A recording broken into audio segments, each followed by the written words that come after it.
What's up, guys? Welcome back to another episode of the Iron Obsession podcast. A little different this time. We're going to potentially have up to 4 people today. Right now, we got Frenchie lifts in the top right there. We got Madisyn Vieira in the bottom and me on the left. We should be joined later by Brad Ferrugia as well, and maybe some other people. It's an open chat tonight, so we might end up with 6 people in here. Who knows? But we're just going to get started with some kind of, I'd call them more like rapid fire questions, right? Or are we going to delve in pretty deep on these? What do you think? I mean, yeah, we can just kind of spitball and like brush over them a little bit, and if one of them is something we can get deep on, that's cool too. All right, let's roll.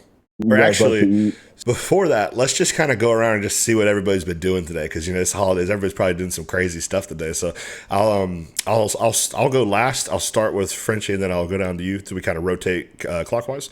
So Frenchie, you said you were helping your sister move today. You said. Yep. So, well, first of all, I'm getting off of a stomach flu. Yeah, that's right. Right now. So, luckily, I was able to help my sister move. So we took a dresser and gonna take some bed frames and bedding next. But yeah, it's a going process. And then I'm smoking wings for Christmas Eve tomorrow. So I prepared those tonight. Nice. What are you marinating them in? I do like a dry rub, and I leave them in the fridge overnight on wire racks because I think it dries out the skin better. Yeah. But I'm doing lemon pepper and garlic parmesan. Ooh, so. Nice. Ooh, that sounds good, man. Mm-hmm. I made some healthy ranch. I got a recipe that's pretty good. Oh, how do you do that? Because doesn't ranch basically like always have a lot of fat in it? Yeah, well, it's pretty much it's non-fat Greek yogurt, but then you can buy this powdered buttermilk at Walmart. That's actually like pretty good macros, and it gives you that kind of tang taste. And then it's ranch seasoning, like the Hidden Valley, and then lemon juice and some other spices. Nice. But, yeah. You train anything today, or was today a rest day for you? Yeah, it was just a rest day, like helping my sister move. I was coming off a stomach flu. Yeah. I'm probably still dehydrated, so yeah. I don't want to risk anything. Yeah, that's fair. Smart. And what about you, Matt? So what you got today? Train anything?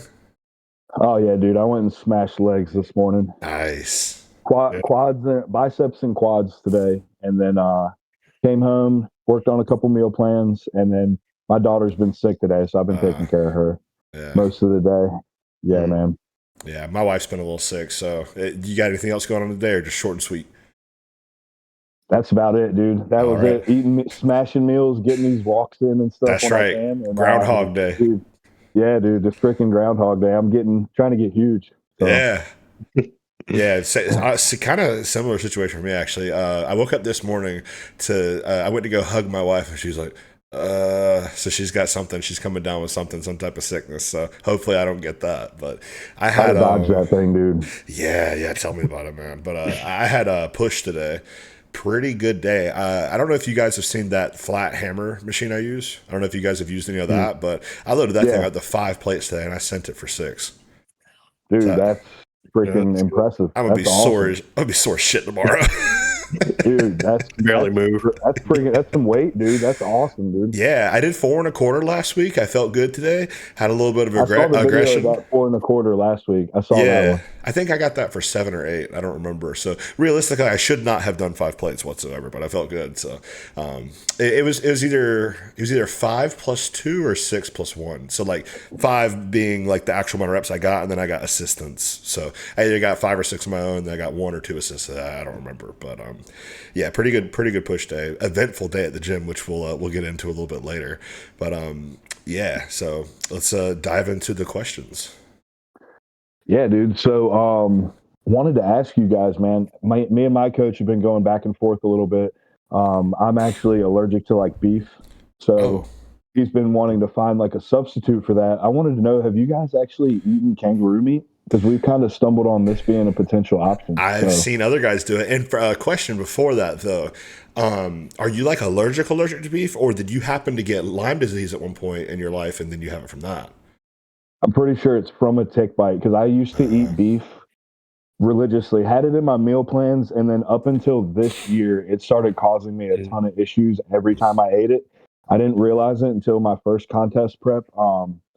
When I had, everything specific, like this meal's going to be beef, this meal's going to be chicken. I started noticing when I would put it in, um, dude, it would be like I would either start throwing up the following morning Oof. or bloody stool, all that Oh, good stuff. So Gee. like not good. But removed it and have not had it. And I get the same thing with pork as well. So ooh. from my own investigation, I'm pretty sure it was from a tick bite here in the past probably 2 years or so. Because if I'm not Um, mistaken, both of you two are in Virginia, right? yeah, Yep. So we Yeah. got the Be yeah. careful for them. The limes is heavy out here, dude. yeah. I know like 3 or 4 or 5 people with Lyme disease. Yeah. Oh man, that's terrifying. I remember there was some other issue with Lyme disease related to bodybuilding that wasn't with beef. I don't remember what it was though. Yeah, so I could potentially have that as well. I've narrowed it down to that or alpha gout being the other Yeah. I was thing. gonna say alpha gal too. Yeah. I have a Yeah, friend who has that. What is that? I noticed it's the same thing. It's just where you get bit by a tick essentially, and then Oh, okay. um, where cows and all that have been exposed to the same thing. Apparently, now that's why you're allergic to that meat as well. Okay. So it's pretty interesting. Yeah. So it's not Fun like fact Lyme though, disease, but it's like that same kind of side effect. same side effect essentially. Okay. Just learned this though. Apparently, white-tailed deer's blood carries the antibodies for Lyme's disease in the Huh. blood, and Interesting. that's something that people hunt all the time around this area. So Around my area too. that's another thing I want to. Yeah, you're down there in the Carolinas, so Yeah. yeah, it's hunting season right now. So I've been trying to Yeah. get my hands on some deer meat as well here lately. So Yeah, that would be awesome. some exotic protein sources. Yeah. Yeah. So I was about to say like kangaroo or deer is probably like a good bet if you want to yeah. replace it. Yeah. Yeah, that's kind of what because I never really looked into it until he mentioned like, hey, maybe it would be good to get another source in there because I'm just basically turkey, egg whites, and whey essentially, and No. chicken, Okay, I was about to and say no chicken. Yeah. yeah, chicken, turkey, whey, and that's yeah, egg whites as well. And then he was like, man, we got to try to find some variation of like a red meat source for you. Yeah. So Mhm. I was like, maybe that. And I found it online. The kangaroo meat, it's like 18 a pound. So I'm like, ooh, Ooh. that Oh. gets steep, dude. That gets steep. I think Do you have deer. any like Maybe Amish grocery stores near you? Because that's where I've gotten deer meat from. we've got a bunch of like, yeah, like just like essentially like roadside, like fresh Mhm. produce, and they'll sell their meats and stuff. Um, I forgot what you would even call them. What are those called? Yeah, I just Do you mean probably like upshot. venison? I don't know. Farmers markets Oh, okay. essentially, Yeah, I got you. Yeah, and they'll pop up with all their like cheeses and stuff like that. I need to check them out though, dude. I'm honestly, I never really check them out, and they're up almost every weekend. If the weather's nice around this area. Yeah, I would definitely think that deer would be the one to go for over kangaroo, just because I'd imagine it's a lot cheaper, right? oh yeah, I'd Yeah, think it would be I cheaper. would, I would think so for sure. Yeah, I mean I got a few honestly, friends that hunt too, so I've yep, been in contact with some of them. I'm just gonna probably get some off of them too. yeah, because Mhm. I know a lot of hunters who don't even like care to eat the deer that they kill. They take the trophy and then they sell the meat, Mhm. Yeah, and yeah, that's what a actually lot of some guys of them give around it here away do. too. Yeah, they'll give it away or make a couple batches of jerky, and then they're just like Yeah. give the rest away, grind some up, and they just really want that mount essentially. Yeah. Yeah, my mom and my dad, they moved to an area where it's kind of almost like a family homestead, I guess you would say, like a compound or so, because we got a bit of family near in the area, and they were talking about like going in together and buying a whole cow. I'm like, look, I do not eat enough red meat for that, nor and the red meat I do eat is super lean. Like 80% of that cow is going to go to waste for me. Like I couldn't Yeah, do it. I was gonna do that with me and my brother, and then my mom as well. We're gonna do that this past year. We found somebody you could get a whole cow essentially for like $1,200, dude. How many And then pounds? you How could. many pounds do you think that is of like actual meat? I'm not exactly sure. It's a couple 100 pounds, and you can kind of pick how many. If you want, they'll tell you how many cuts essentially of ribeyes you can get, how many fillets they can give you, Oh, and then you can pick. If you want all those cuts, and then get the rest ground or however you want to do it. Um, and dude, that's honestly not a bad price at all. yeah, I can imagine, 12 to especially if you have like a 1,500 deep bucks. freezer. Yeah, if you've got the space to store it, dude, oh man, you'd save a ton of money on beef. Mm. Yeah. So, with the needing to find a red meat, I know you said that he wanted you to find a red meat. Is there a particular reason for that, or is it just for the fat content? No particular reason, and he said it's not like dire need. He was just like, man, it would be, might be good for you to get another More variation variety. of protein in there. Yeah. Yeah, just have more variety. But he was like, it's nothing to be like killing yourself about. But if you do want to throw it in there, it wouldn't hurt either. Okay. So I've Because been kind of interested in finding something. yeah, I was gonna say if it's just the fat you're after, honestly, chicken thighs. That wouldn't be bad either, dude. And they're Chicken wings. delicious. So Yeah, salmon. Salmon's another good Salmon. one. Let me think. I love So some salmon, man. these are all kind of like the protein sources, like meat wise, that I would consider, just in general. Chicken breast, chicken thigh. Not for me personally, I wouldn't, just because I do low fats. So all that being said, salmon, all the whitefish for the most part. Any lean cut of steak, ground beef, ground turkey. You can get turkey tenderloins too. I think you can actually get dark meat turkey at some grocery stores too. And actually, come to think of it, I'll see fattier ground turkey. So instead of a fattier ground beef, you could just get a fattier ground turkey. That would work good too. That's kind of what I've been doing now. I Yeah. get the 93.7 most Yep. of the time. That's And exactly I'll what I do get for beef. chicken, and then where I would have a beef, I would put that 93.7 turkey in there for that. Yeah, that's good. How does that taste? I don't know if I've ever had 93.7 turkey. I'd imagine it's a lot better. It's good as long. Honestly, I'll tell you how I cook it. I always make sure I drain all the like Yeah, grease and like same. fat off of it anyway. I do that with my beef. So, but it's got that, dude. You know that just I don't even know how to explain it. It's that heavy turkey flavor. If you don't Yeah, season it right, dude, that shit bleeds through pretty hard. Like you gotta season it up good, or it's gonna be that just like it's like almost like a funky chicken flavor. yeah. What Like is? How would I like a describe dirty. that? It's like a Yeah, no. dirty. If a It's like chicken we was all know what really we're talking dirty, about. Yeah. I I don't don't know. I know. can't put it into words. Yeah, it's like Turkey. It's just turkey. it's like it lived in a dirty environment or something that Yeah. stunk really bad, and like Yes. I don't know how to explain it. And then that's the way the meat turned out. It almost tastes like it stinks. And fish does that Yeah, sometimes too. You know what I mean? Like if you yeah. Like microwave if you fish. smelled it in the wild, it would smell like that's kind of how it would maybe have that scent like on Yeah. it. Yeah, I could see that. Yeah. Like because I know exactly what you mean. if you eat a lot of white fish, heating it up on the pan versus heating it up in a microwave, worlds apart. Way different. Oh God, yeah, yeah. Yeah. And then that's how I feel like turkey is, except it kind of tastes like that either way. But with microwaving fish, that's kind of almost what turkey. It's not the same taste, but it's a similar taste. Yeah, it's super weird.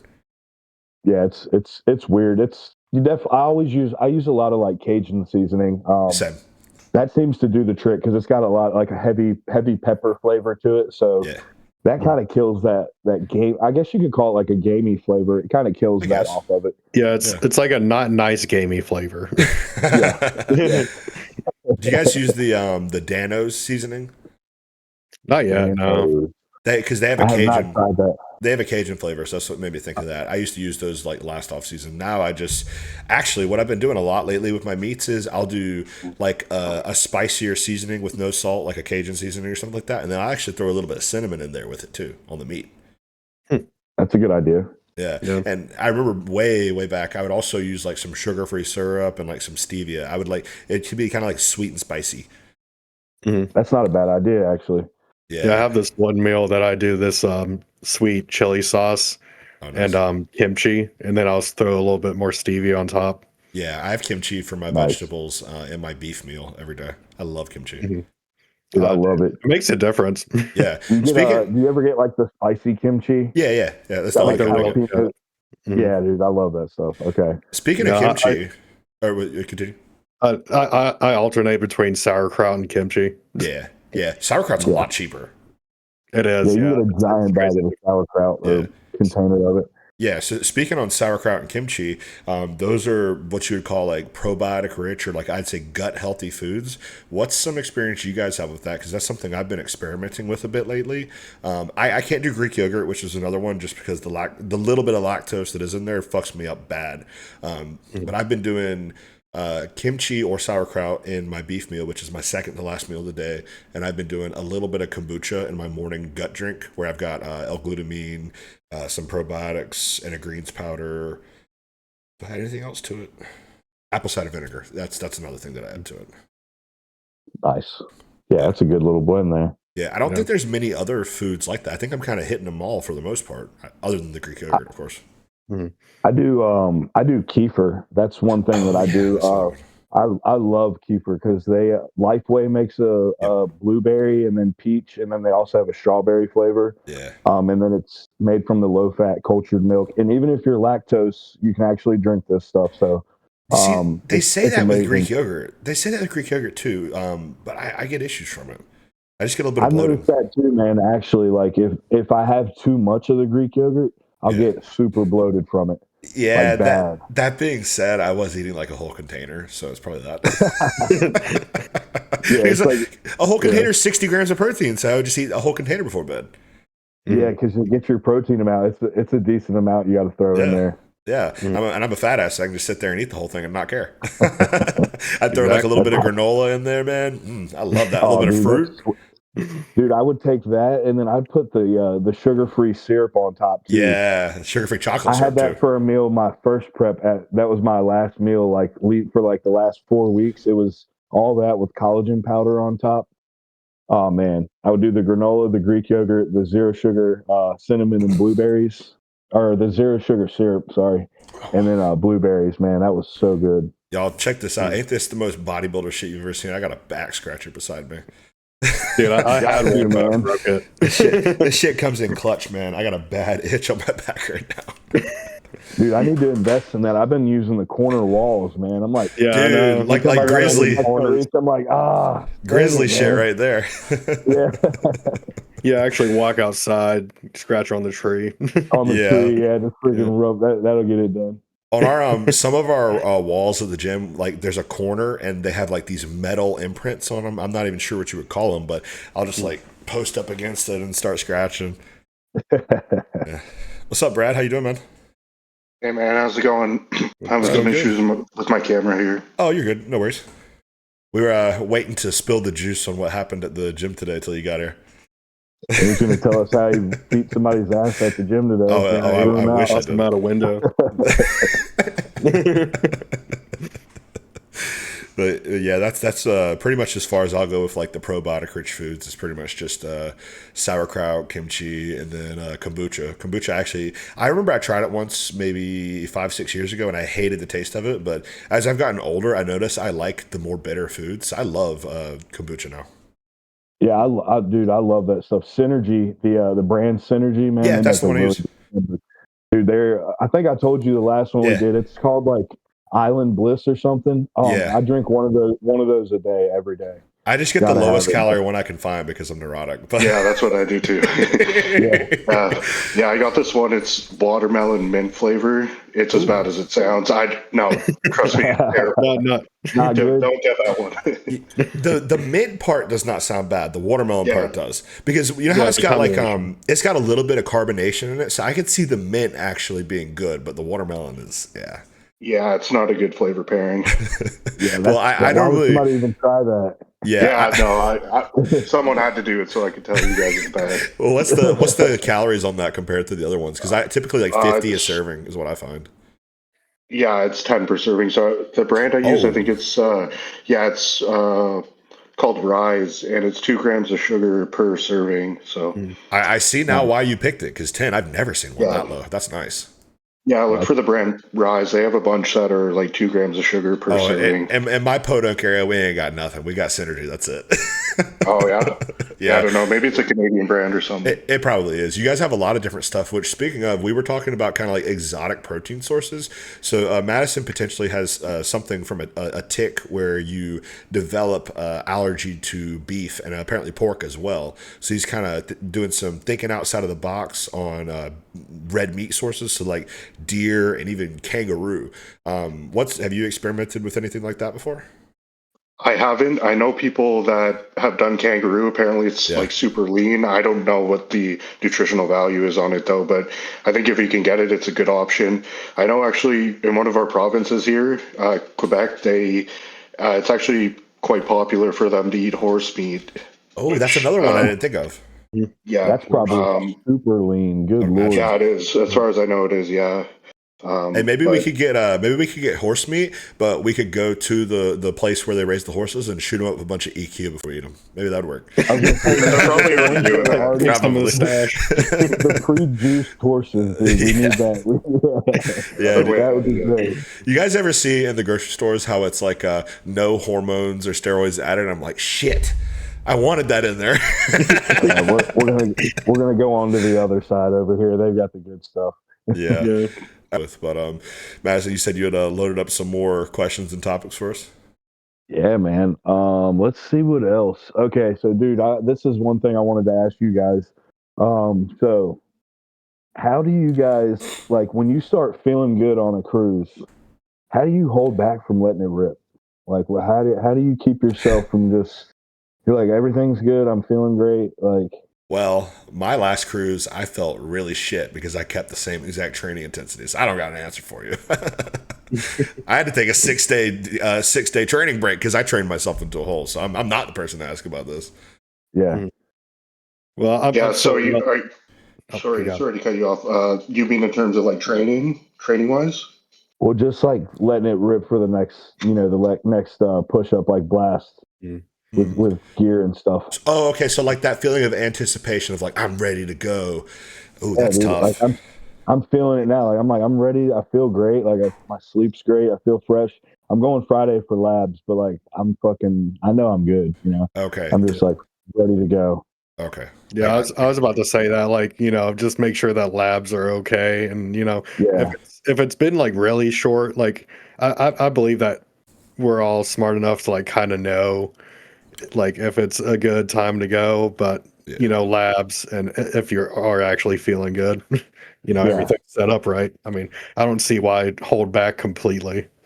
Yeah. I would never say I'm in the situation where like I'm just itching to get back on, because typically my cruises are pretty short anyways. So it's like right when I hit that point, it's like the timeline we have set up is kind of right there anyways. And that's another thing too, is Joe always gives us a timeline. Like, so we know when we're going to go right back on cycle, so we can kind of just like count down the days, right? So it's like, like assuming that like your blood work of course, good and stuff. Of course. But, it's not cookie cutter, but like, it's just the outline.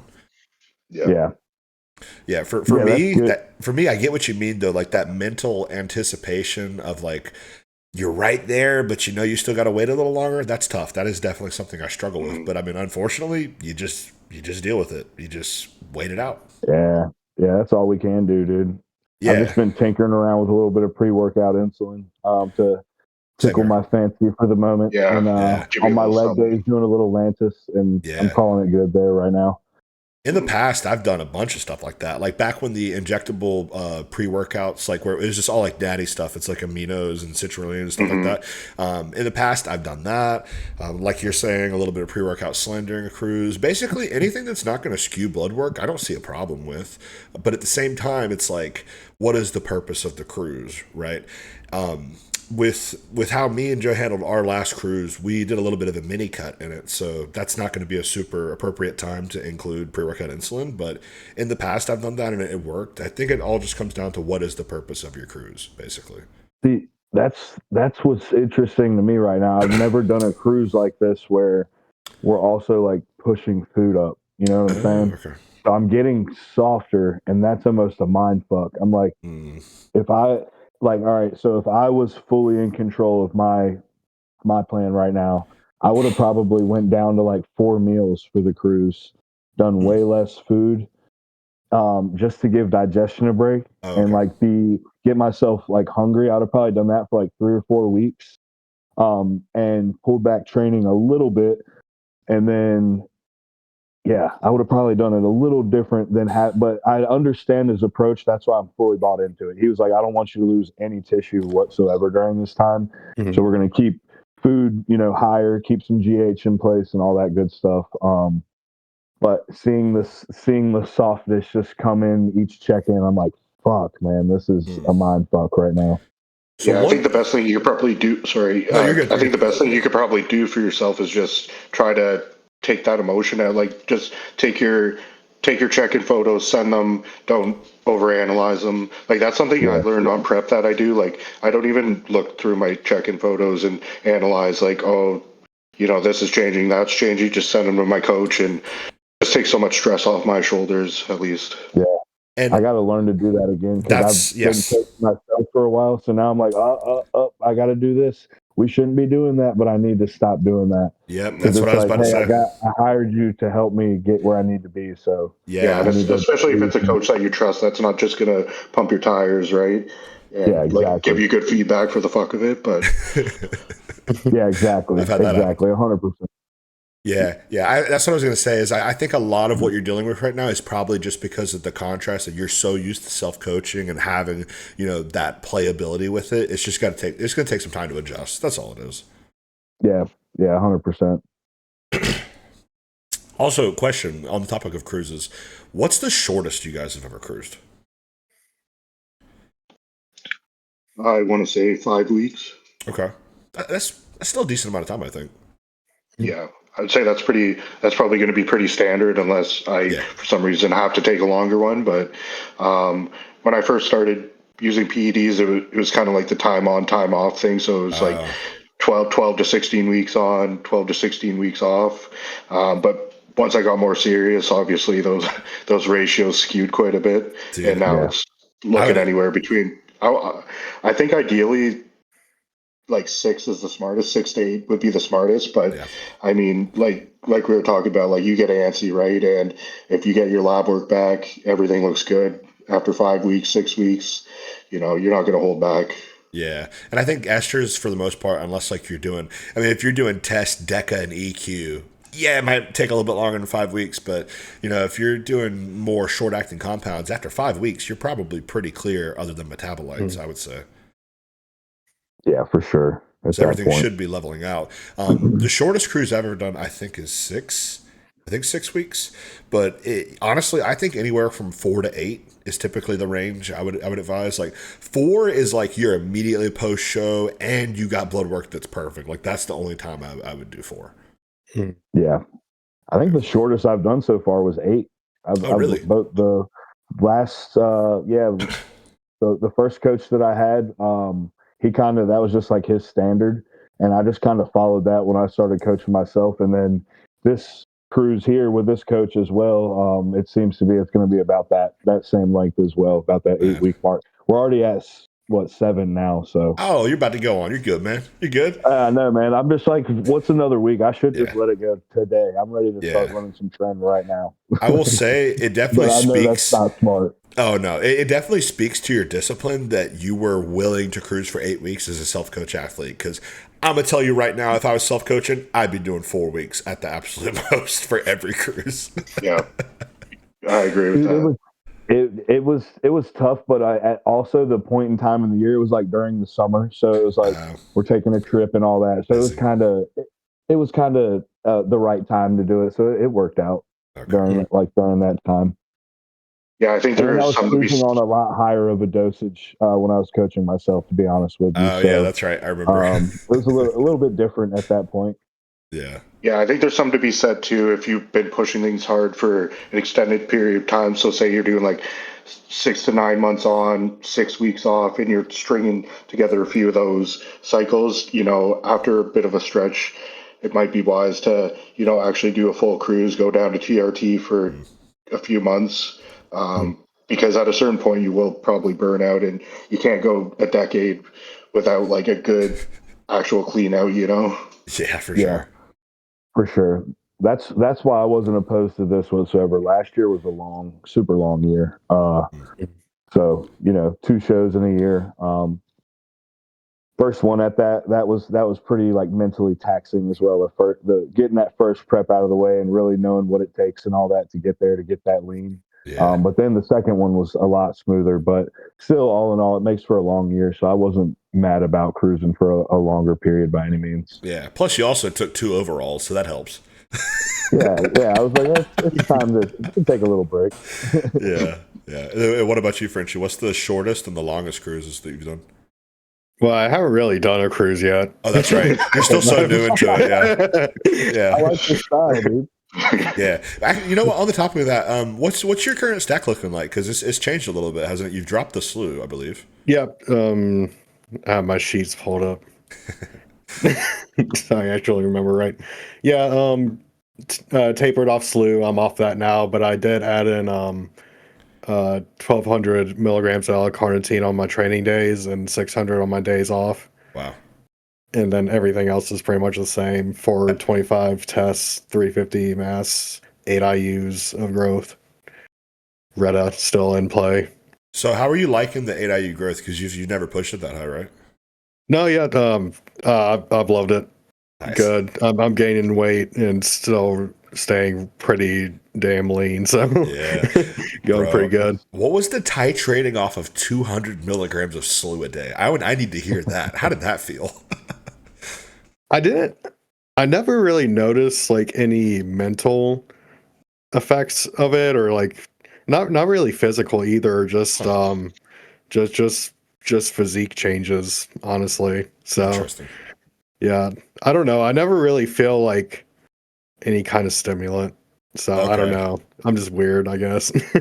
Well, it kind of, I mean, that echoes a lot of what I've heard from slew. It really seems like people don't, other than like maybe a body heat increase, people don't really, Yeah, like, I did feel notice it that at night I would much. get hot. Yeah.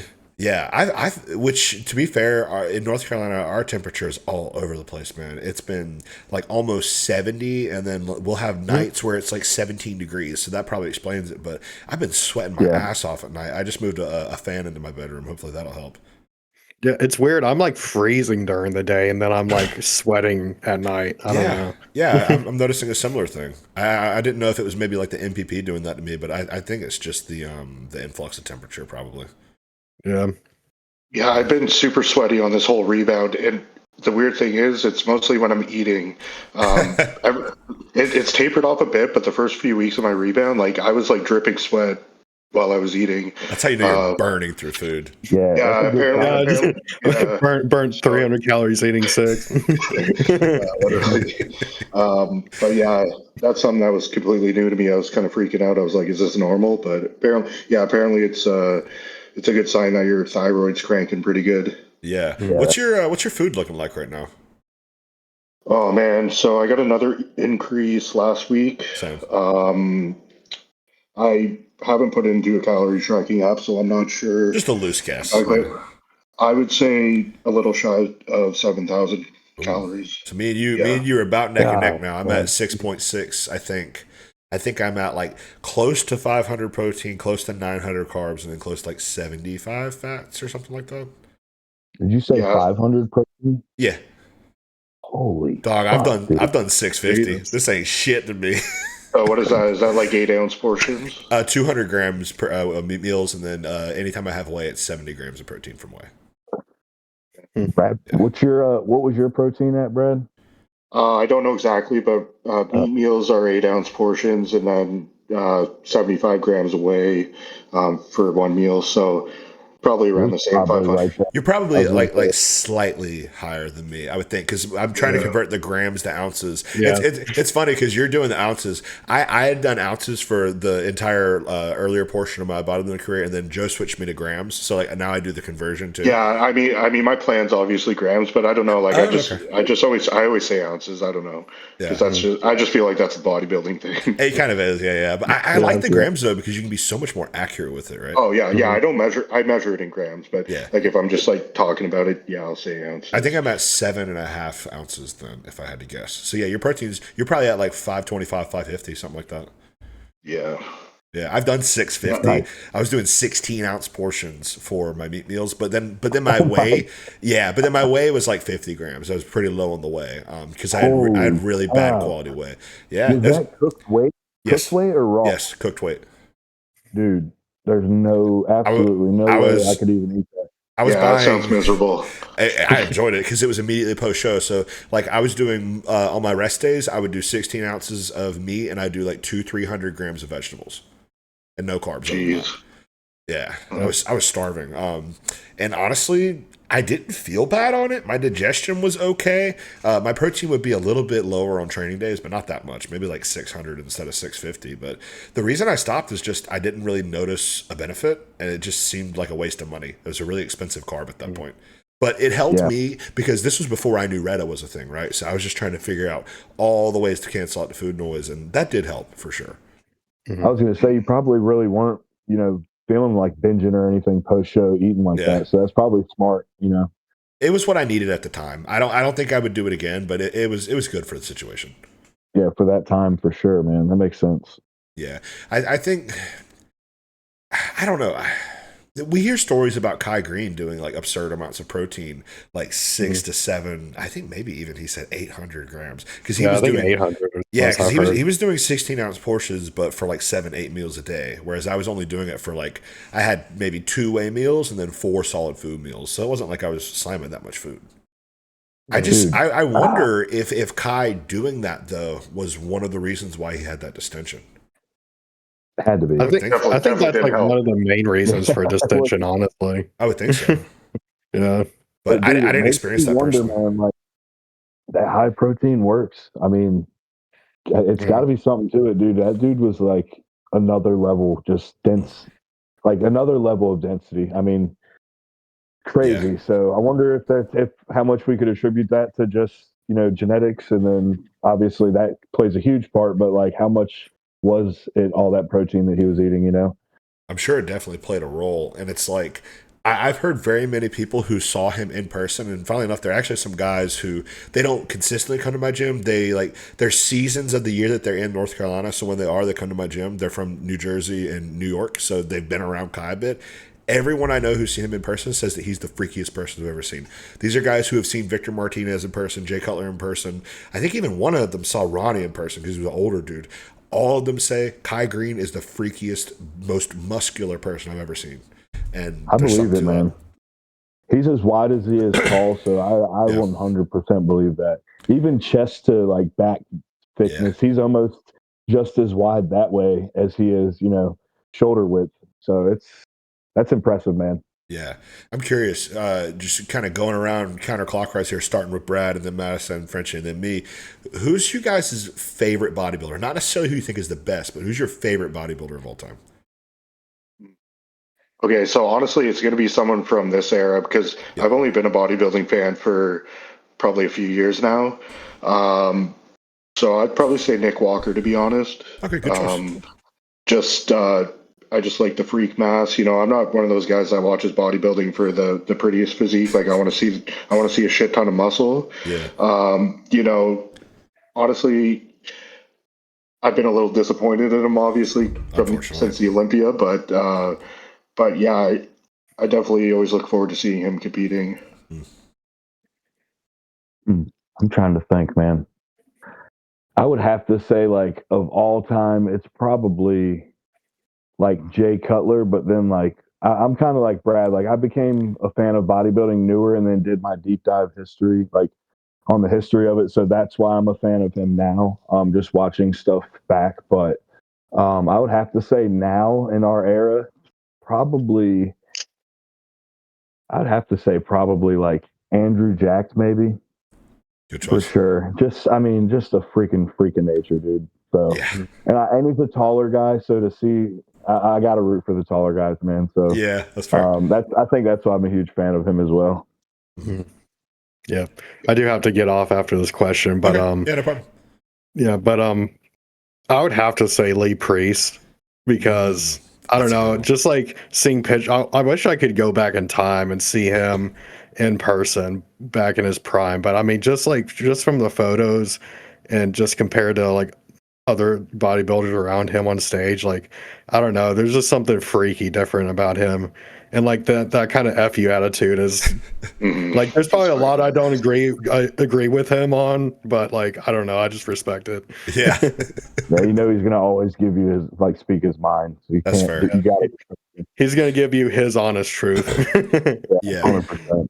Yeah. I can break it into 2 points. Like from all eras, I think I'm with you, Madisyn. I think Jay Cutler has got to be my favorite from across the board because not only do I love the physique, I love his mentality, I love his business mindset, I love how personable he was and is. I think like that's what Mr. Olympia should be. That's Jay Cutler. As far as modern era, I'm probably a little biased because he's the only one I've seen in person, but I got to say Jordan Hutchinson. I just think he's so balanced.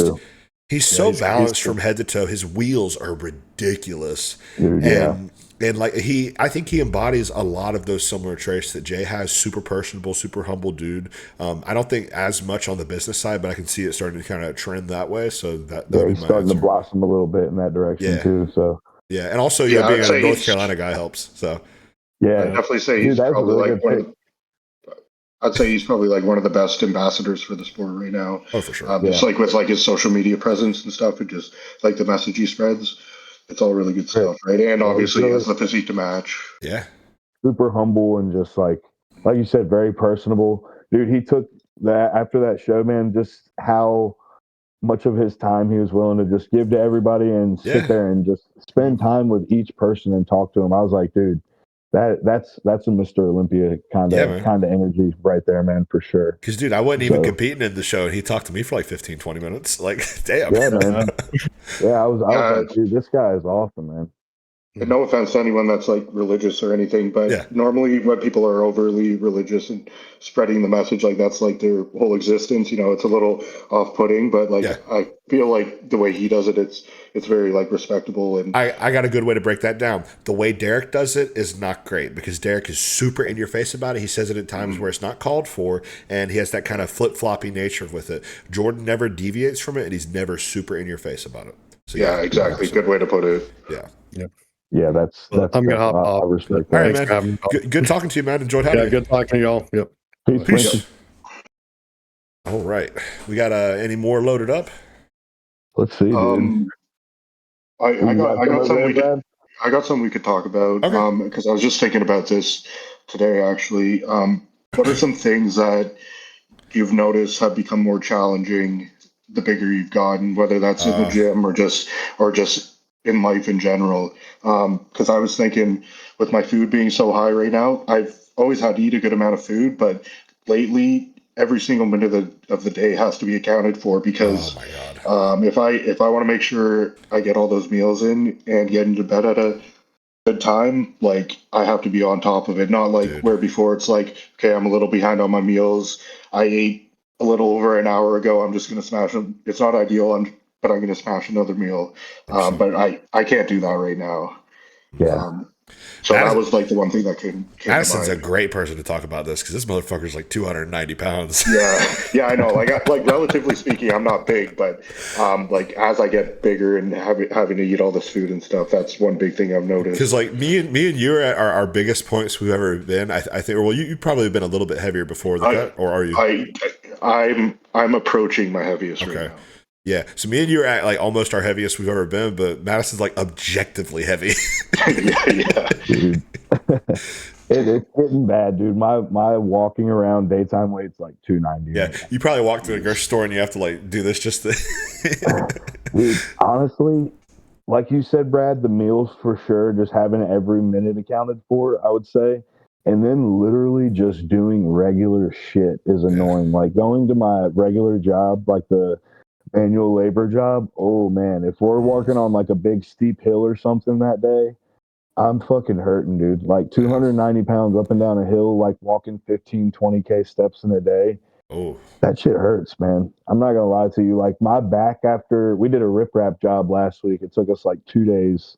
And dude, 2 days of that I think it took us like 8 hours a day roughly. 2 days of that, dude, I had to take a rest day after that. I couldn't even train. That's good that you did that, though. That's smart. My back was just so smashed from like picking up rocks, bending over, walking up. We were working on probably like damn near a 45-degree slope, it felt like anyway. And lower back was pumped the whole day. Like it felt like I had a D-ball back pumps the whole day just from standing on this steep hill.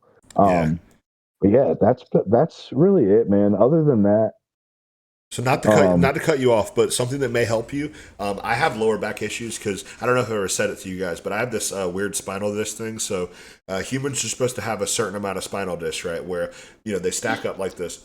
I have all the ones you guys have, but I've also got another one just crammed in there where it's not supposed to be. I have an extra spinal disc, so that just causes constant tension on my lower back, stuff like that. So I will wear a waist trainer. I don't know if you can see it, but a waist trainer like that with the Velcro. Nice. That helps my lower back a lot, and obviously is great for keeping your waist in when you're shoving a ton of food. Yeah. You wear that all day? I wear it all day when I'm not training. I don't like working out in it. Yeah, it makes sense. I need to start. I need to put mine back on. Honestly, I used to, all of prep during prep. I wear it most of the time anyway. Try to, but yeah, that's actually a great idea because, dude, it definitely was. It was interesting because I've been pretty much. We've been kind of working like sporadically, so I've just been pretty much all in on coaching. Nice. So he was like, "Hey man, can you come help me on this job?" I'm like, "Sure, I got you. I'll be there." And was not expecting it to be whooping my ass like that, man. So that's interesting for sure. I see why, like when you get to like 300 pounds, like dude, you got to just pretty much be all in on bodybuilding and coaching and doing that stuff. Because I mean, your day is eating, training, sleeping, and then just walking around at that weight is taxing, man. Let alone shoveling a bunch of stuff and doing all kinds of crazy work all day. Yeah. Yeah. How about cardio wise? Like, is it mostly like physical that you struggle with, or is it also like the cardiovascular side of it, doing all those steps and stuff? Like, do you feel winded all day? Honestly, no. My cardio is pretty good, man. Because I got cardio in my plan, and then I still do like 10K steps a day. So I'll say my cardiovascular is pretty good. Obviously, I'm not like I don't know how long I could probably like hold a jog or anything like that, but like just walking at a brisk pace and stuff like that, I'm good to go. I can do that pretty smoothly. But I will say when I first got up to that initial like probably the first week working with the coach, the weight shot up like 10 pounds. That initial like water influx, cardio was definitely hurting those few days. Until the water kind of balanced out and everything. And now that the weight's kind of settled down a bit at that 280, everything's good now. Bro, I can't. So You got. well, I was going to say maybe that's my issue because honestly, I'm feeling pretty bad fitness wise. Even just going for walks, like I'm breathing pretty heavy, and I think it's probably just to do with gaining weight so fast. So Yeah. and also, How big of a jump in calories did you initially make? Was it like a pretty big jump when you here recently or something like that? Well, yeah, we've been pushing up pretty quick. Honestly, going into my second show, I was eating quite a bit, just feeding me up. So, like the initial jump was pretty big, but it's hard to say because I don't actually like track the calories, so I don't know what the jumps were. But like for reference weight wise, I'm up over 30 pounds in 6 weeks. So Yeah. so it's Once quite you hold it for a couple more weeks, you'll probably that cardiovascular will probably catch right back up, and you'll be good. yeah. But I also don't know too. I'm using DECA for the first time, and I always thought it was like some people just parroted about how DECA is so bad on your I didn't know that. cardiovascular. I never heard that You never before. heard that? No. Oh, I've read that a ton on forums and stuff. I've heard that with 19 Nors in Yeah, general. 19 hours in general. So I don't know if that's playing a role in it or not, but I'm sure it's mostly the water and gaining so much weight and stuff. But Honestly, I wonder how much the actual impact on the cardiovascular is just that water. Oh, probably a mhm. ton. Yeah, because like Probably just that itself. I'm a water Could buffalo, be, so yeah. I'm a water buffalo. I woke up this morning, I think I was 232.8. If I go step on my scale right now and take all my clothes off, I guarantee you I'm every bit of like 245, 246 probably. Like I hold a lot of water, if not more. I mean, it Really could be more than that. Because you also got to think. I drink 2 gallons of water a day. 16 ounces is a pound, which of course we're flushing it too. We're pissing it out. But then you combine the intestinal weight of 6,500 calories, and then you add the water weight from. If there's a certain ratio, it's like 2 grams of water per 1 gram of carb eaten or something like that. Then you add in the Humalog, then you add in the Lantus, then you add in the water from the growth, then you add in the water from the MPP and the test. Like I'm a water buffalo, but that you probably hear me do like sniffling like that, dude. My nose is always clogged, and the heavier I get, the worse it gets. So for me, my breathing is by far the worst part of getting bigger. Like my sleep apnea right now is horrific. Thankfully, I've been able to wear my Honestly, mask for at least 5 hours the past couple nights, but when I'm not, I feel it. that's the only time I have trouble breathing, dude, is like at night. I guess it's just from your neck being bigger. I Yeah, obviously sleep apnea. If you have like 17-inch neck or bigger, you yeah, probably got it. But I think just where your neck is like laid down or whatever, that just constricting that. If I yeah, don't have my CPAP on, dude, I'm not getting any sleep. I'm yeah. tossing and turning all night. My mom didn't Where Yeah, and I believe. before I found, could kind of take it or leave it, like I could lay in a certain way and probably get away with it for the Yeah, night without using it. But now it's like no go. I gotta have it on now. yeah, and I think you build a bit of a like dependence on it too, because I yeah, remember, before you use a CPAP, you were kind of used to, you wouldn't get the best quality sleep, but you weren't like, at least I wasn't like literally choking up. yeah, But now if I try to take a nap without my CPAP, like as I'm dozing off, everything will relax and I'll actually start choking up. So I yeah. think you build a bit of a dependence to it. Yeah, and you Yeah, for definitely sure. notice the contrast too, because you've gotten back to getting that restful sleep from the CPAP, and then you pull it out, and then you immediately notice that. My sleep apnea is really bad, and it's definitely compounded by my neck. My mom did not believe me when I said this, so she broke out a tape measure. They measured my neck, and it was 19 and a half inches. Yep, So I've it's got definitely. that bad apnea. Yeah. Yeah, I didn't realize it either until probably I knew I had it before they actually even I had got my CPAP on my own and shit, Yeah, but went to get like my CDL renewed and get the physical for all that and stuff. And so they wanted to measure my neck again and it was like 18 and a half or something like that. And granted I was leaner at that point or whatever, but probably still rocking a it was, 21 now. yeah, it's probably way bigger, and then obviously you get the little double chin going. That adds to the pressure on your neck as well. Yeah. So I'm almost better off like laying flat on my back with no pillow, Oh. as long as I have the CPAP in, because I can like turn my head, almost Okay. open my neck way up here a little bit by having my neck tip back a little bit further. Yo, hack. I've been meaning to post this on my story. Absolute hack for being a bodybuilder. I'm not kidding, guys. Buy a pregnancy pillow for yourself. This shit comes in clutch, man. You know what I'm talking about? Oh, is it the long? It's like a Yes. long like curved pillow. Yes, dude. I have not slept better since I bought this thing because I can slide my arm underneath it. I can support my back. I can support my legs, and then my neck like perfectly fits into it. So it's like how some pillows when they're too big, it kind of almost cuts off your airways. No issue with that on Yeah, this. It's a lifesaver. nice. My So wife you, got one and she told me the same thing. She was like, "You should probably get one of these for you too. It might help you." Yeah. so you can only sleep on your side with those though. No, a little bit of both. It's for, A little bit of both. 'cause I sleep on my back personally. It should still work. So like it'll like prop your arms up like that. Then I wouldn't see a problem with that. Nice. What's your pillow setup for the back sleeping?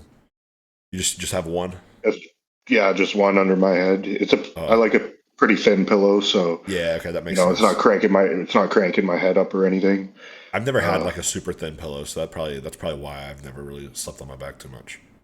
mhm. And also the apnea is so bad. Like when I roll over on my back, my wife will literally like smack me across the head to wake me up.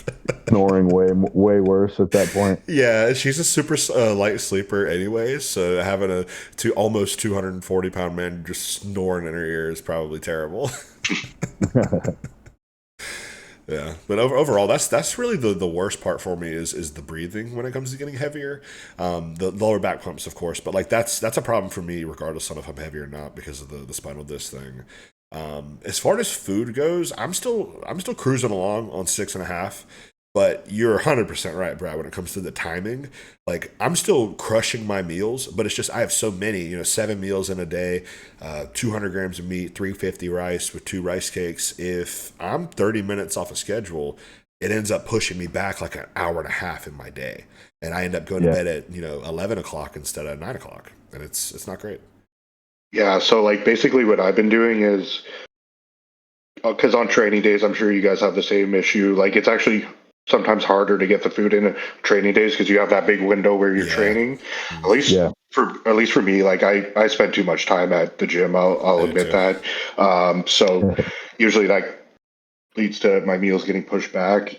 So what I do on rest days is I'll usually have my first two meals closer to, they're both cream of rice meals, so I'll have them like an hour and a half apart, and then that just sets me up to have my last meal in earlier, and then I'll get to bed earlier and try to shift everything back. So something with the training days that you probably can do. I think Joe has talked about this before. Um, the way my diet is set up, I have a cream of rice meal as my first meal. I go train, intra drink. Second meal is then also a cream of rice meal. So my post workout meal is that. I'll eat an hour after that. I'll eat a whole food meal. Then I'll space my meals out further after that.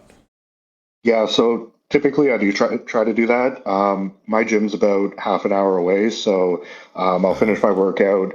I'll eat my meal. I usually don't drive right home. I'll go to the grocery store or something Yeah. after. So I'm usually home about an hour after that meal, and then I'll start prepping my meal. Okay. And but keep in mind, I've been sleeping a ton too, so Yeah. I'm sleeping anywhere between 9 and 10 hours a night.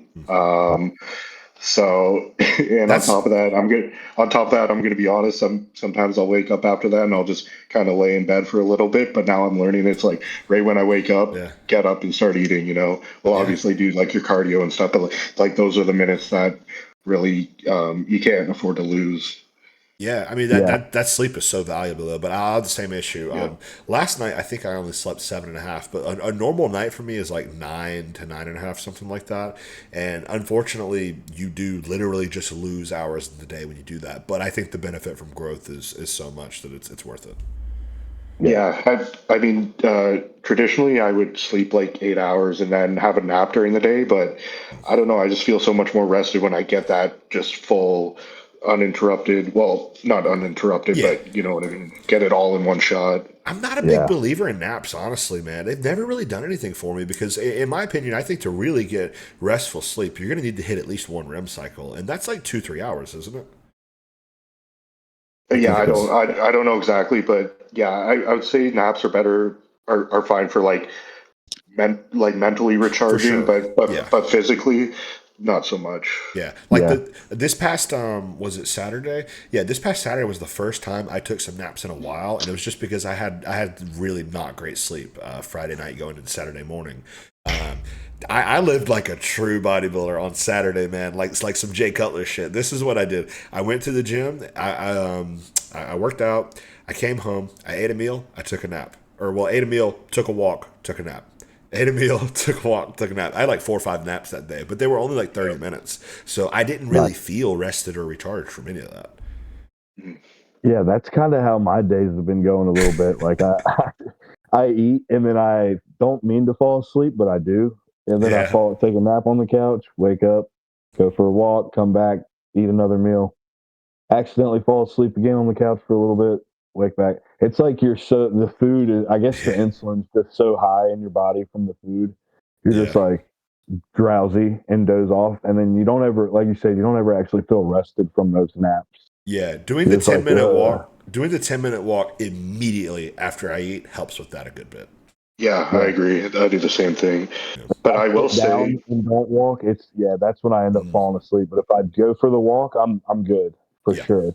Yeah. I will say though, I always take it as a good sign when I'm feeling like lethargic and lazy Yeah. because I can always correlate that with my best progress. 100%. Um, you know, like you feel like lethargic and lazy all day, but then you get to the gym, you kill it in the gym, and I can always correlate those times with the most notable changes. So 100%. Slapping on the beef. Yeah, yeah, and like I Yeah. think anytime your body is actually growing, you're not going to be comfortable one way or another. no, Whether it be the winded feeling like we're talking about, the water retention, the tiredness, whatever it is, your body's not supposed to be 300 pounds, right? So like it's gonna be uncomfortable. So that is probably a good sign that everything's cranking. Yeah. yeah, your body doesn't want to build muscle; it just wants to Yeah. be fat, right? So, Yeah, but you're probably a little so tired too, just because your damn IGF is so high. Because you're doing like were you doing 18 a day or 15? I don't remember. 18, Yeah, 18, yeah. Right. So we're going to be doing a little experiment here, which I'm a little timid about. But so I've been running into a bit of, I don't think it's an issue, but Joe wants to nip it in the ass Yeah. before it gets bad. I've been getting the numb hands at night for the first time ever. So he said, you know, this can basically spiral pretty quick. Let's try to mitigate it. He knows. So yeah, so I don't know how I feel about this, but I'm going to give it a try. He wants me to um, double the dose every other day and then skip a day. Oh, interesting. So I'm going to be doing 36 every other day. Holy shit. So I like it. I like that. I like that approach. Dude, that's some Dorian Yates. That's some Dorian Yates shit right there. It's old school. Yeah, It's tried and true. I'm a little, like I said, I'm a little intimidated by the plan, but we'll see how it goes. And so, question for that. Your IGF's gonna stay high through. Yeah. Sorry, my bad. No, you're good. You're good. Keep going. Yeah. I was gonna say your IGF levels are still gonna be through the roof because even with the every other day dosing, and then you might even get a little bit of benefit from the insulin like on the sensitivity side from having that day off from the GH. So that shit might be the gold ticket right there, honestly. Yeah, we'll see. Because on that note, I have noticed my blood sugar. It hasn't been the best, if I'm going to be honest. Fast is decent. It's at about 100. So all things considered, it's not terrible. But the postprandials are definitely higher than I'd like them. But yeah, I got to get my CGM back. I had put one on Monday, but I put the shit on, and I've used 2 Lingos before. This was my 3rd. I put it on, and the fucker just immediately stopped working. So I had to call support, and they actually are sending me a new one for free, which is great. But nice. Question with that. So, and this is another thing too. Joe actually he switched me over from doing sub Q GH to IM. So, are you going to be doing that 36 IM or sub Q? Sub Q, he didn't specify, so yeah, I'll just keep shooting sub Q. Because with the sub Q, it's if I'm not mistaken, I believe it's going to hang around in your system for a bit longer. So then the every other day thing probably won't be as dramatic as like a drop. But with the IM, maybe it could be. And I've noticed personally with switching to IM, dude. First of all, I've started. So if you notice, my triceps are a little uneven, right? Like my left one's a little bit bigger. I've started shooting into this right one, and I've noticed a difference just in a couple of days of doing that. So there's definitely some site growth going on with shooting it there. But I would describe, so we went from 8 sub Q to 10 sub Q and then 10 IM. The difference between 10 IM and 10 sub Q feels like I went from 5 to 10 instead of from 8 to 10. You know what I mean? It feels like my dose is double in terms of like the IGF spike. It's been crazy. My sleep is deeper. I'm having way more vivid dreams. Like the pumps in the gym are just absurd. I'm seeing a little bit of a rise in blood glucose, so we did add in a bit more insulin as counterplay to that. I'd never done my GHIM before, and it's kind of cool. Nice. Yeah, that's interesting. I have tried that in the past when I was kind of just doing my own thing. Didn't really notice a difference, but I was also running much lower doses. I think I was probably running 4 IU at that time, so it might not have been as big of a spike. It's probably compounding interest. The higher the dose goes, the more. What I'm going to be interested to see with this every other day approach is if I see any massive swings in weights with water retention. Like, am I gonna does it really work that acutely that I'm gonna dump some water on those days that I don't shoot it, and then I'm gonna get a huge spike in water weight when I do shoot the big dose. I'm wondering about that too. Actually, now that you said that, I didn't even think about that honestly. Yeah, like I think if it wasn't such a big dose, it probably wouldn't be that noticeable. But like that's going like 0 to 100, right? So 36. Yeah, you don't know how that could be. It could be a lot of water coming. Yeah, I mean, it's not, like you don't hear about people doing this, so it's not like I have anything to reference. Yeah, I think the only time I've heard of somebody taking it that high is like I heard, I don't remember if it was, actually I think it was 36 because I think it was 2 Ceros. I think John Meadows talked about doing 2 Ceros to peak himself into a show. I think that's what it was. I've heard that he was doing those like the day before the show and day of and shit like that, loading. Yeah, because he would just cram down below 212 and not, like having to really suffer to get there and then just immediately eat back up, and that growth would just boost up the weight. So, but it depends on the growth too. if you have no fat on you, that's there's not really any risk of doing that. Yeah. The fullness is just going to go all to the right places, right? Oh yeah, for sure. Yeah, I was going to Yeah, go that's. somewhere. I was going to go I somewhere. don't think I've heard of anybody run that much, so I'm interested to see how Yeah, I'll you keep you guys posted. how this goes, man. Yeah, like I wasn't worried about the numbness, but I'm taking his word for it that it can Yeah. really spiral quick. So He knows. He you know, knows, man. yeah. His story. Anytime I'm even getting close to getting to something like that, I'm a reporter to them because he's had the worst case of it I've ever heard from somebody. hmm Yeah. Yeah. I just noticed also with switching to 10, I don't get numbness like at night in bed and stuff. However, you know how like when you're on the treadmill and like you'll like if I'm doing my steps, I'll have my phone up like this. My hands will almost instantly go numb the moment I put them up there. Yeah, I definitely get a lot of cramping in my forearms and stuff like during training or even if I'm just texting. Yeah, they're not like crippling cramps, but like you feel it, like there's tightness in your forearms. Yeah. And the lower back pumps are maybe a little bit more too, just from standing around. I guess it's just a fluid thing, is what I would guess. Yeah. Yeah. You'll notice it a lot more too.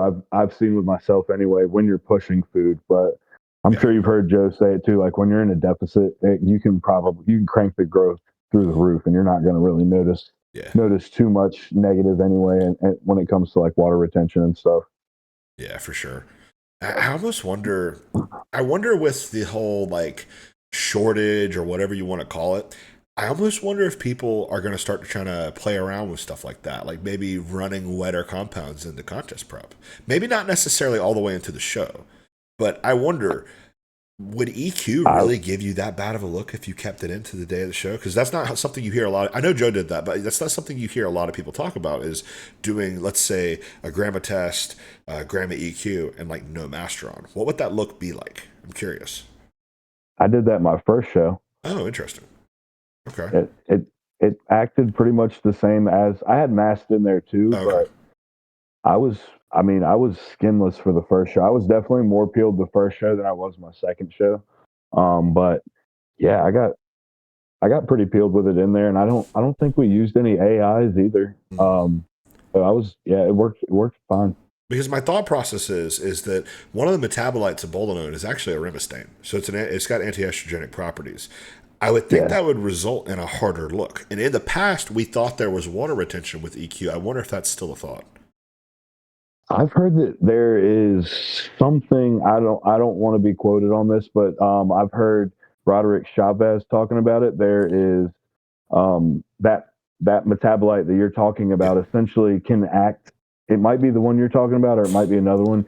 Can act as an anti-estrogen in some people, and then some people not at all, and then they'll actually get the water retention and all that could potentially come with EQ. So that's dihydroboldenone DHP. I'm pretty sure he was talking about EQ. Yeah, no. I'm saying dihydroboldenone is a metabolite. You're talking about. I got you. Okay, So we have testosterone. Testosterone converts into dihydrotestosterone. We have boldenone. Boldenone converts into dihydroboldenone. So in some people, I suppose dihydroboldenone could act as a drying or a softening. I don't know. Maybe that's what he was getting at. Yeah, I think he was talking. That's exactly what he was talking about. Yeah. And however you respond to that is kind of person dependent, but I don't know, man. I was actually talking with the guy about this last night on Masteron and Primo. Have you guys noticed how some people notice they get like a harsh AI effect from Primo? Some people notice they get it from Masteron and they don't get it from the other. It's almost like you get it from one or you don't get it from the other. Like for some people, Primo will destroy their estrogen. For other people, it won't touch it. And then for some people, Masteron will destroy their estrogen, and other people's it won't touch it. I'm someone who personally, Masteron acts like a SERM for me. So like it'll stop gyno from forming, but my E2 will be 200 on a gram of test with 500 Masteron. I was the same. I'm in the same boat there. As for Primo, I really didn't get anything at all out of it in any regard. So wasn't an AI. Didn't build much muscle using it. Didn't give me any sort of a look.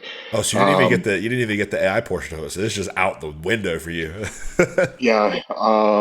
As for Masteron, probably next to Test, it's probably my second favorite oh, really? Okay. compound. Yeah. If after a week of putting Masteron in, my physique changes immediately. So well, you got so diced though, so I can see that. So making the a real big weird thing difference. is, and this is all speculation, but Uh-huh. so for the majority, since there was the shortage and Masteron was obviously not, sorry, and Anthe wasn't Yeah. very accessible. I had a little bit, but I didn't have enough to get me through my full prep. So I loaded up on Mass P, and that's what I ran for the first 18 weeks of my prep into the first show. And then after the first show, I used the Mass E Mm. that I had, and my physique changed so much so quickly. Mm. So I don't know if the Mass P was fake or something, or if my body just responds differently Mm. to the different esters or what. But yeah, I immediately got drier and harder with the Mass D when I Huh. switched over to it. It's definitely possible. I mean, we hear about that when it comes to Tren and Deca. Like some people respond terrible to acetate for Tren, but then for either Enanthe or Hex, they respond really well. Some people respond terrible to Deca, but then MPP, no issues.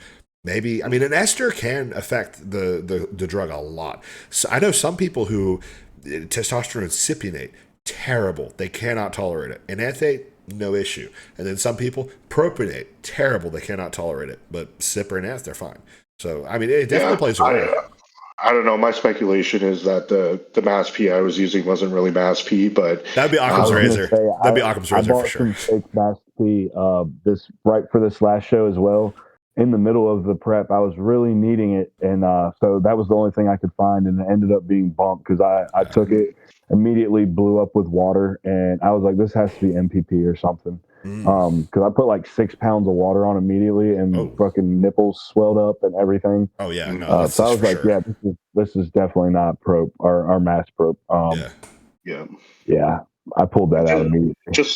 it just sucks how hard it is to get testing done too. Like, Yeah. I mean, Yeah. it's not hard, but it's expensive, and it's like, you know, I think for my next prep, if the supply chain's still where it's at now, I'm probably going to send all my stuff for testing just to make Yeah. sure. Um, but yeah, you're definitely running that risk at the Yeah, moment. people Yeah. took a lot of advantage of that shortage, man. People were just slapping a label, mass label on all kinds of stuff and sending it out. Yeah. Yeah, Like, dude, where did and it's like, the like respect for one another go? Like, this yeah, was domestic sources doing this, man. Yeah. I was super shocked, man, that yeah, people were doing that. Yeah. It's yeah. unfortunate. And I'm seeing labs getting exposed for this, but they just like dismiss it, and they're still getting business. You know, like they have every excuse in the book why this test was, not accurate, Yeah. or you know, prove that this is actually our product and stuff Yeah. like that. And it's like, Yeah. Yeah, you can only prove it wrong so much, you yeah, know. Yeah. The way I look at it, if I buy anything bunk from any brand ever, I will never order another That's fair. 100%, anything from them at all. They can cancel my 100%. money. That's fair. Yeah. That's fair. So, with that being said, do you think something is more likely to just be straight bunk, nothing in it? Or do you think it's more likely for it to be something else? Like, let's say your mass P being test P. Or do you think it's more likely to just be underdosed? Like, where you think you're getting 100 mgs per mil, but you're getting like 50 or 70 or something like that? What do you think is the most common issue people face? I think I it would say depends on the both. compound. Uh-huh. I think it depends on the compound, because I think right now what you'll see with Primo is probably just there's nothing in that vial, because Primo is pretty, like, for most people it's pretty, it's software working in the background. Like, you don't Yeah. really feel a lot from it, so it's like, you know, at least from my experience, it's very underwhelming. So, like, honestly, like when I ran Primo, I didn't even feel like I was on a cycle. You know what I mean? So it's like Yeah. I feel like something like Primo, someone could just slap olive oil in a bottle and ship it off. Um, You're not even gonna know. yeah, Yeah, I would say based on personal too. experience, I notice things tend to be accurate compound wise, but underdosed. That's what I've experienced recently. I just recently had a batch of something that was supposed to be 300 milligrams. It turned out to be 228. And I didn't test it off myself because personally, I don't have the finances to do that. It's isn't it like I think it's like basically like $100 or $200 per sample or something like that. plus a stupid Yeah, amount for shipping. yeah. I, I I can't think do that. I think each sample is probably going to run you like $200 to $300. Yeah, I just personally, I make decent money, but I don't make that good money. That's absurd to me. Yeah. So what I do is typically if I use something, I will be a part of a board that also they will consistently test the board's sources to be, they'll send it off to Janishik, basically a group test, anonymous, no one knows. Yeah, and it's something that was supposed to be 300 came back as like 228. So it's like, yeah, it kind of sucks, but at least I'm still getting what I pay for, and now I know I can just increase the dose. Like, it sucks, you're getting ripped off, but at least you still have the right compound, Yeah, I but would rather that than get something totally off. Like you think it's one thing, it's something totally different. Dude, and for women, that is a huge issue. Anavar, I've seen Anavar come back as D-ball. Like, how in the hell? Yeah. Yeah, that I wonder how that would even respond in a woman. Like if she's taking that, like very, very an estrogenic, something that's that estrogenic as well. I wonder what that response would even be. That's interesting. I never thought about the estrogenic component of that. Yeah, that could be haywire. That could really fuck up your hormones as a woman. That might send them for a loop. Yeah. I think when it comes to underdosing, though, like I would rather see a lab say, okay, the supply chain, there's issues. We can only get X amount. We're going to be charging the same amount for a lower concentration product, and just I'm being honest about it. Yes. Because everyone knows there's issues with getting the raws, so just be honest about it. Okay, we can only get X amount of EQ. We want to pump out the same amount of units, so instead of 300 milligrams, we're going to be brewing it at 200. You know what I mean? Yeah. That would be reasonable. And if you're willing to pay the premium, respect that. Yeah, I would too. Yeah. But can't complain too much about it, right? Like with the whole nature of this market, it's like there's just going to be issues. We still all the issues that are going on right now, we still have it so much better than the guys in the early 2000s and the early 2010s, dude. Like I've heard they literally had to prep on nothing but Finaplex. Like they couldn't get anything with that. It's like it makes you appreciate, like, in growth hormone, man. If you were not like a top 10 IFBB pro, you weren't getting your hands on that shit. Like we truly do live in a golden age for enhanced bodybuilding because these Chinese materials exist. Yeah. But at the same time, it's like they were sorry to cut you off. They were still producing good physiques back then, though. So it's like, are we almost being crippled by all this information, and now we think we need all this exotic stuff when really we couldn't maybe get the same results with less? I don't know. Yeah, it's like I think we are being crippled, dude. I think we are. Truly. Especially with the peptides, man. Like there's so many of them. Generally speaking, I think most of them are pretty useless. But it's people are trying to get this 1% here and 1% there, and now they're running 10 different peptides, and it's like, I don't know, it's too much. You want to know 2 peptides that are an absolute waste of fucking money, guys? I can name you 10. The Max and Selenk. Yes. Okay. Dude, I bought those over the summer, and I still have an entire kit of the Selenk in my fridge. I'm like, this doesn't do jack diddly. What is it supposed to do? It's supposed to be like a cognitive thing. It's like a cognitive enhancer, essentially. And one of them is supposed to help a lot with like sleep and potentially prevent Alzheimer's and all kinds of stuff like that. So maybe it does work, but from what I was reading it's supposed to do, I just didn't notice any of it doing anything that it was supposed to do. So I was like, man, this is kind of bullshit. I'm personally someone who's never cared about like the cognitive stuff. Like, I'm gonna be honest, I kind of know I'm a dumbass, and I'm just gonna stay that way. I don't care. I've just accepted it too. It's like people talk about like NAD plus, like for the cognitive benefits. I'm like, I don't care. Like NAD plus is valuable for potentially like some of the liver and kidney benefits. So for other reasons, I have tried it. But like something like that, like a new pept or Semaxilink, like you're talking about, it doesn't seem super valuable for bodybuilding for me. Maybe in a contest prep, and that's another thing too about MOTS-C. I think me and you were talking about this, Brad, or maybe all three of us have talked about this at some point. We weren't sure what the benefits for MOTS-C were outside of a contest prep because of the cognitive effects. Well, the way I've heard Joe break it down is he basically described it to me as the insulin sensitivity effects of MOTS-C are on par with Rena.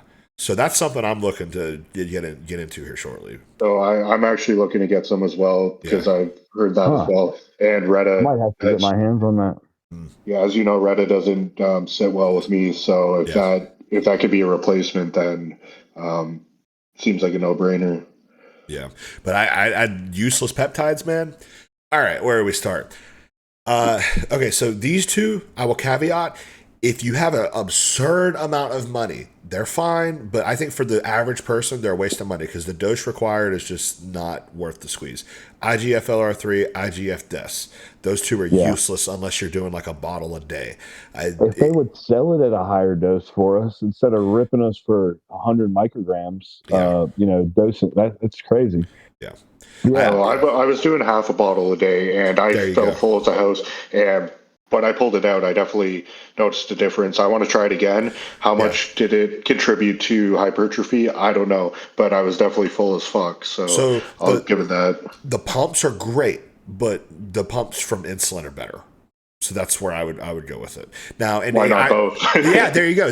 Now, if you have the finances for it, like I'm saying, it's great. And the dose you're talking there, like a half a bottle a day, hell yeah, that definitely would be effective. But the dose that they're prescribed that. I want to say DES is like 50 micrograms bilaterally, and I want to say LR3 is less. I want to say it's like half of that. It's been so long since I've run them, but they're great if you have the finances for them. They're not bad. I don't think they're going to hurt, and in theory, they should help with hypertrophy. The pumps are definitely great, but that's kind of like a gray area one where it's like, hey, if someone's rich, but then at the same time, man, honestly, I'd say just do more growth hormone. Honestly, that would be what I would do. That's basically my go-to answer for anyone that asks me anything about peptides. They ask me about all these like obscure things, and I'm just like, okay, get rid of all of those and just use more growth hormone. You're going to get all the benefits and more insulin. Yeah. I just had somebody ask me about ceramorelin and tesamorelin, and I was like, dude, no, man, we're gonna get you on because he's natural and wants to start using peptides and stuff. And I was like, dude, if you're gonna do anything like that, let's take that money, put it in some growth hormone. Yeah, you're gonna get way more out of it, and you're gonna actually notice a difference.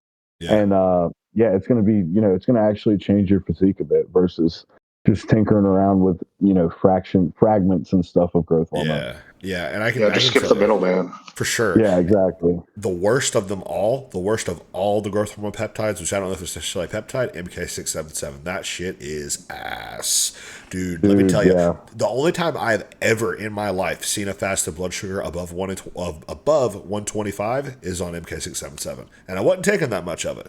I want to say my blood sugar on like 10 or 15 milligrams a day of MK677 was like 140 fasted. And I'm talking like within a couple days of starting it, going from 90 something to like 145, 150. Like it was bad.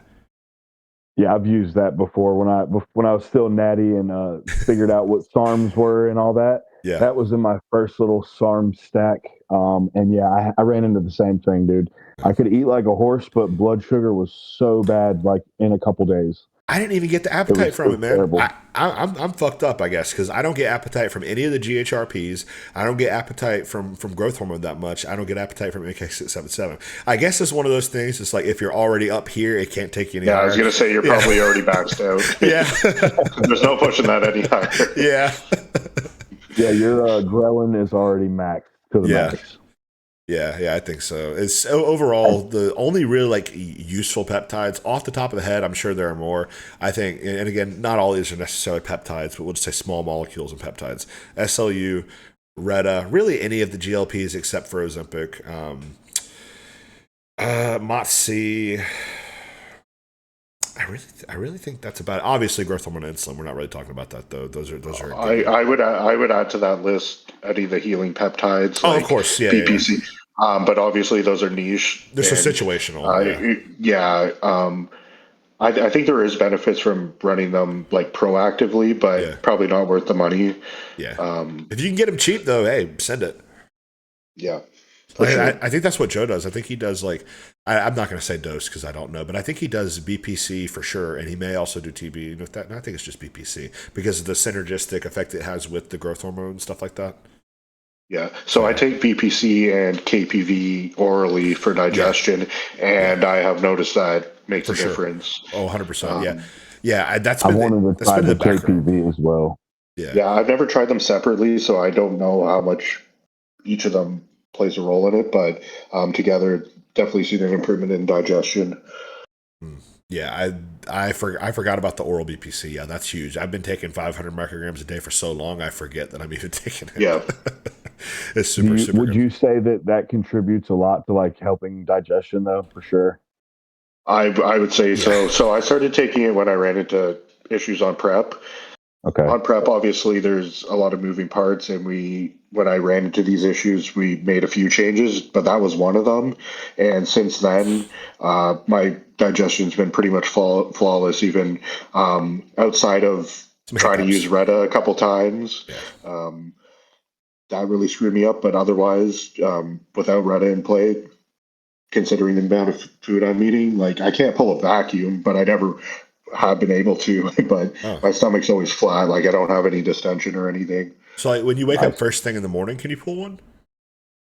No, I don't, Interesting. I think I just don't have the app control for it. Hmm. Like I could pull my stomach in, but it's Yeah. it's not like a deep vacuum. Yeah, because I'm in the process of today. I've been recording like a kind of like a day in the life of or a vlog, and I went over my waist control routine, and you can see me pull the vacuum, and like my where my hips are, my waist will be like this. I can pull a deep ass vacuum, even deep into the off season, but when I have food in me, I cannot do it. But if I have an empty stomach, I can pull a super deep vacuum. Yeah. So I've been kind of working on it. Like I haven't been super consistent, but like I'll lean up on the counter and pull it in, and I could get it pretty deep there, but Yeah. not like some guys can. That Yeah, that helped me a lot. I when like put my started hands the above like this counter. and then just pull it in. I'll do like 5 sets like that, and then I'll do 5 sets on the counter. Nice. Yeah, I think there is a genetic component to it because like some guys can just do it so naturally. Yeah, Um, I don't know if Yeah. it's just like your rib cage and how everything sits in there and stuff, maybe. but And do you feel like you have like a barrel rib cage or no? I don't really know what you mean by that. Like your rib cage is very. I'm trying to think how to explain it. It's like so Way I look at it, you have this it's like big belly and then some it comes people, down.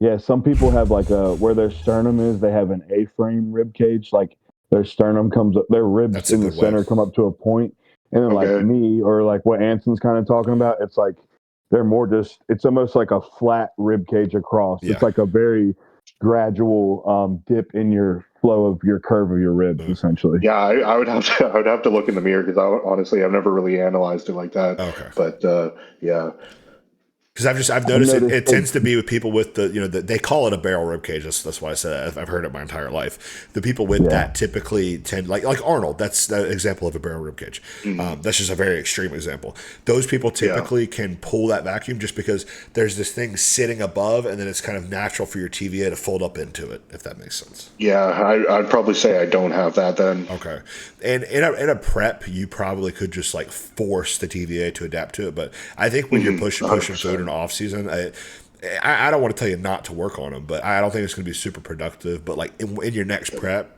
it could be something to look into.